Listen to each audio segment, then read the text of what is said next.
वो ही जगह, वो ही समय, वो ही दिनांक और साथ में वो ही ग्राउंड जहाँ पर एक सौतेले पिता ने अपनी 8 वर्षीय बच्ची के साथ में रेडियम कटर से उसके गले पर वार किया और गले पर वार करने के साथ में उसे मरा समझकर उसे झाड़ियों में फेंक दिया।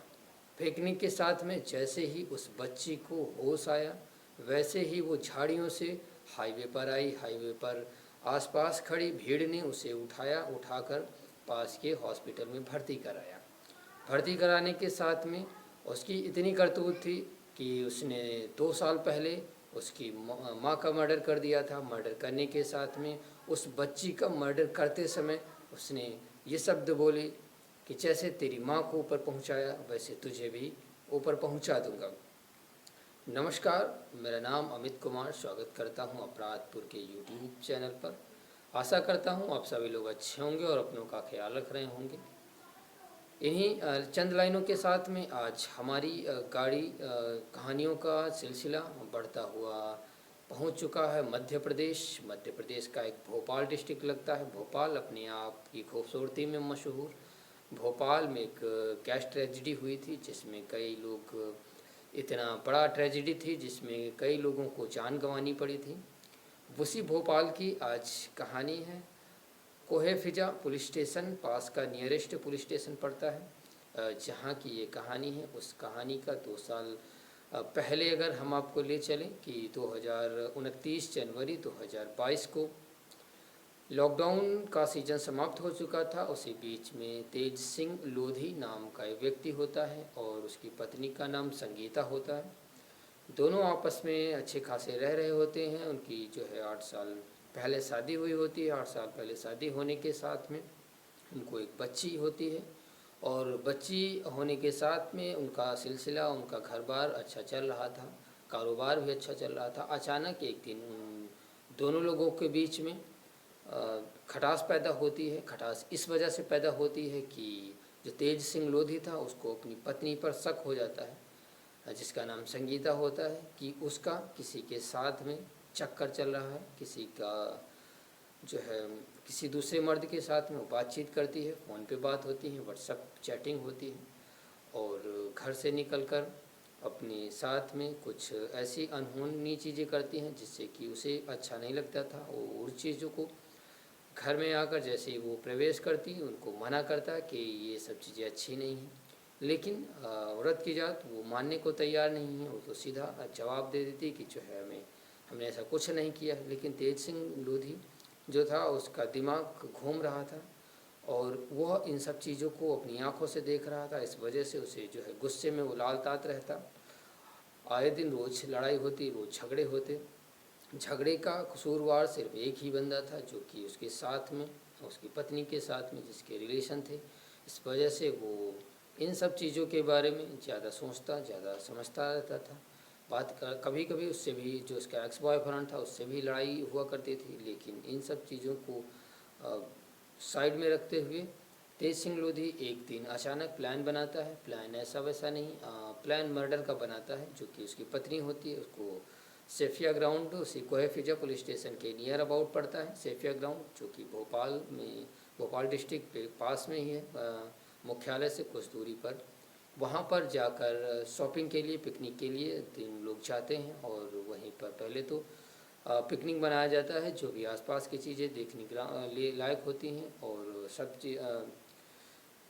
हर चीज़ें हर तरीके से उसे खुश करने की कोशिश करता है। उसी बीच में अचानक वो वार कर देता है अपनी पत्नी के ऊपर और पत्नी जो है लहूलुहान हो जाती है। लहूलुहान होने के साथ में वो दर दर भटक रही होती है और वो चिल्ला रही होती है क्योंकि उसके ऊपर जो है उसने पहले तो उसका गला दबाया। गला दबाने के बाद में उसको ईंट पत्थर से उसका सर कुचल दिया। कुचलने के साथ में उसकी लाश को ठिकाने लगा दिया जिससे कि किसी को भी उसकी लाश की शिनाख्त ना हो सके। अगर लाश मिल भी जाती है तो उसकी पहचान भी ना हो सके। लेकिन कहते हैं पुलिस अगर अपना काम खूबसूरती से करे तो ज़मीन के 7 तह तक छिपी उस लाश को निकाल सकती है और कातिल कहीं भी छुपा हो, देश के किसी भी कोने में हो या विदेश भी निकल जाए, उसकी जो है शिनाख्त कर लेती है। वैसा ही कुछ हुआ। लेकिन इस कहानी में कुछ पुलिस की भूल भी रही और पुलिस की लापरवाही भी रही कि 2 साल बीतने के बाद भी पुलिस इस बारे में कुछ एक्शन नहीं ले सकी। एक्शन के साथ में ना ही हत्यारों का पता लगा सकी। लेकिन जैसे ही सेम कंडीशन 29 जनवरी 2024 को तेज सिंह लोधी ने अपनी जो है सौतेली पुत्री थी उसके साथ में सेम उसी तरीके से उसको मारने की कोशिश करी। उसके गले में रेडियम कटर के द्वारा उस पर वार किया और जब उसे लगा कि ये मर गई, क्योंकि एक्चुअली हुआ क्या था, जो उसकी पुत्री होती है वो अपनी माँ को पूछ रही होती है बार बार अपने पिता से कि मेरी माँ कहाँ है, मेरी माँ को क्या हुआ, दिखाई नहीं दे रही, क्योंकि वो 8 साल की हो चुकी थी, सब कुछ जान रही होती है।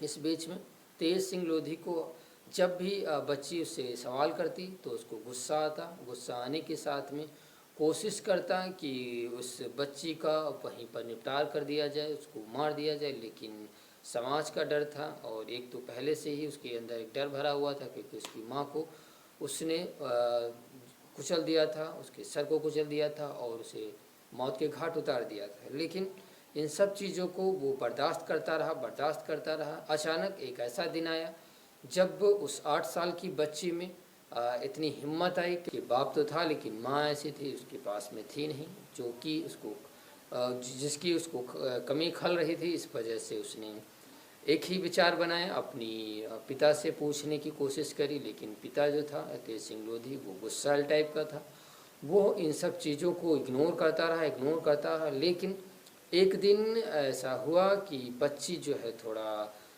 जोश में आकर या गर्मजोशी में अपने पिता से थोड़ा ऊंची आवाज़ में पूछ ही लिया कि मेरी माँ कहाँ है। उस समय उसके दिमाग में एकदम खून सा सवार हो गया और तेज सिंह लोधी जो था वो अपनी पुत्री को पहले तो उसने मारा पीट करने के साथ में ही उसको जो है रेडियम कटर के सहारे उसको मर्डर करने की कोशिश करी। लेकिन वो उसे लगा कि वो इन सब चीज़ों में इस प्लान में वो कामयाब हो गया और कामयाब होने के साथ में बच्ची को बेहोश हो गई। बेहोश होने के साथ में उसे जो है फेंक दिया झाड़ियों में। लेकिन कुछ घंटे बीतने के बाद में इधर वो घर चला आया। आने के साथ में कुछ घंटे बाद में उस बच्ची को होश आया और जब होश आया वो तो सरकते हुए धीरे धीरे वो सड़क पर आई। सड़क पर चल रहे कुछ लोगों ने देखा कि बच्ची करा रही है, दर्द से करा रही है, उसको जख्मी है और जख्म भारी है, जिसकी वजह से आसपास के लोगों ने सहानुभूति जुटाई और पास में ही एक हॉस्पिटल था जहां पर उस बच्ची को एडमिट कराया। एडमिट कराने के साथ में उसका इलाज कराया। 24 घंटे बाद में जब उसको होश आया और होश आने पर उसने जब अपने आसपास अपने पिता को नहीं पाया और कुछ अजनबी लोगों को पाया जो कि सड़क पर उसको मिला था और मिले के साथ में उसको हॉस्पिटल में भर्ती कराया गया था। उसकी हाल खबर ली गई। उसके साथ में जब उससे पूछा गया कहाँ रहती हो, क्या नाम है, तो उसने अपना पूरा नाम बताया। नाम बताने के साथ में पिता का नाम बताया और जो गांव रहता था, जहाँ पर गांव था वो है कोहे फिजा, जो कि पुलिस स्टेशन आसपास में पड़ता है, वहीं का एड्रेस उसने उन लोगों को बताया। जब उन लोगों के द्वारा जो जहाँ का वो निवासी था उसके पिता को कांटेक्ट किया गया, उसको फ़ोन पर बताया गया, तो पिता की सट्टी पिट्टी गुम हो गई, क्योंकि उसका प्लान जो था वो पूरी तरीके से चौपट हो चुका था, फेल हो चुका था, क्योंकि उसने मर्डर का प्लान बना रखा था और मर्डर ऐसा वैसा नहीं, वो ज़िंदगी से उसको रुखसत करने वाला था। और उसने धमकी भी दी थी कि जैसे ही तेरी माँ को मैंने ऊपर पहुँचाया है वैसे तुझे भी पहुँचा दूँगा। उसी के बाद में ये घटना घटी। घटना घटने के साथ में ही अब जैसे ही उसको फ़ोन लगाया गया, फ़ोन तब तो उसने रिसीव नहीं करा। फिर इस घटना को पास के पुलिस स्टेशन, जो कोहे फिजा पुलिस स्टेशन पड़ता है, वहाँ पर सूचना दी गई। सूचने पर तत्काल प्रभाव से सीओ साहब जो है पहुँचे और उन्होंने निरीक्षण किया, बच्ची का हाल खबर लिया, उसके पूरा स्टेटमेंट रिकॉर्ड किया। रिकॉर्ड करने के साथ में जैसे ही पता चला कि ये करतूत उसकी है और उसने ये भी बताया कि जो 2 साल पहले मेरी माँ का मर्डर किया था इसी ने किया था। पूरा स्टेटमेंट देने के साथ में ही पुलिस तफ्तीश में जुट गई, क्योंकि 2 साल पहले जो भी मर्डर हुआ था उसका खुलासा हो नहीं सका था और केस बंद बक्से में चला गया था। इस वजह से पुलिस को एक पुख्ता सबूत मिला। उसकी माँ का, जो कि संगीता थी, और उस बच्ची पर जो उसने वार किया था रेडियम कटर पर, 2 केस बन रहे थे 100 दफ़ा 302 के तहत। जो उसने अपनी पत्नी को मारा था, साथ में बच्ची के ऊपर जो है हमला किया था। 2 केस लगने के साथ में पुलिस ने घर पर दबिश दी, लेकिन घर पर वो मौके पर मौजूद नहीं हुआ। पुलिस की टीम दबिश दे रही है, देने के साथ में उसे गिरफ्तार कर लिया गया। भागने की फिराक में था, भोपाल छोड़ने के फिराक में था, मध्य प्रदेश को ही छोड़ता था, लेकिन पुलिस ने मुस्तैदी से काम दिखाया और अपनी शातिर दिमागी से उस कातिल को पकड़ने के साथ में उसे जेल में अंदर कर दिया। अब उसको जो है कोर्ट में पेश किया गया। कोर्ट में आजीवन कारावास की सज़ा होनी है, जिसके तहत किसी की ज़िंदगी, हंसती खेलती ज़िंदगी को उसने तबाह कर दिया। साथ में अब वो भी जेल की सलाखों के पीछे चला गया। लेकिन ऐसी सनकी दिमाग जिससे कि उसका पूरा परिवार बर्बाद हो गया। एक सनक थी उसकी सवार, उसका खून सवार था, जिस पर उसने पहले तो अपनी पत्नी का मर्डर किया, उसके बाद में अपनी बेटी का जो है रेडियम कटर से मर्डर करने की कोशिश करी, लेकिन उसमें ये कामयाब नहीं हुआ और आखिरकार असफल रहा। इस कहानी का अंत मैं यहीं करता हूँ। साथ में आप इस कहानी का मेन मुख्य किरदार जो तेज सिंह लोधी था, उसके बारे में कमेंट में ज़रूर बताएं। किस प्रवृत्ति का था, सही या गलत, 2 शब्द जरूर लिखें। और इस कहानी को आप इंडिया के किस कोने से देख रहे हैं, ये भी ज़रूर बताएं। साथ में ये भी बताएं कि कहानियों का सिलसिला आपको कैसा लग रहा है, इस एपिसोड में आपको क्या सीखने को मिला। और अगर आप अपने क्षेत्र की कहानियों को हमें साझा करना चाहते हैं तो हमारे कमेंट बॉक्स में आकर हमें बताएं। हम आपकी कहानी को वीडियो के माध्यम से बिल्कुल साझा करेंगे, नाम के साथ में। और आपका बर्थडे कब होता है ये भी बताएं। अपनी वीडियो के माध्यम से हम आपका बर्थडे विश भी करेंगे। नमस्कार, जय हिंद, वंदे मातरम। कहानियों के इसी सिलसिले के साथ में मैं आपसे विदा लेता हूँ। बड़ों का सम्मान करें, छोटों को प्यार दें। मैं अपना व्यक्तित्व ऐसे